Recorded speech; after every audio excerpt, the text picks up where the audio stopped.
The next one is the Shadowland Hope Springs, which has got kind of a crinkled leaf on it, which is very neat. I do like hostas, and I think a subscriber and I were talking about this, is that big hosta beds, he really didn't admire that design aesthetic until he saw it in person. And he sounds like a landscaper to me, but he said, when I saw that in person, then I decided. And the same exact thing happened to me.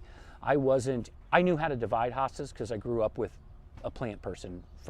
My mom and dad were both plant people, so we divided a lot of hostas, and we spent a lot of time. My dad was in the military at the time, so he would get the weekends off, and on the weekends he would spend a lot of time outside working in the garden and things like that. My mom was more into growing the food. My mom was more into growing the ornamental side. Wildflowers is what her specialty was. But this one is a medium grower, 22 inches. Yeah, very, very pretty.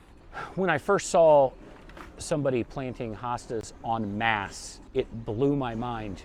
But I think the difference between me and some other people would be, wow, that's really pretty. And in my head, it was, wow, that's really pretty, why?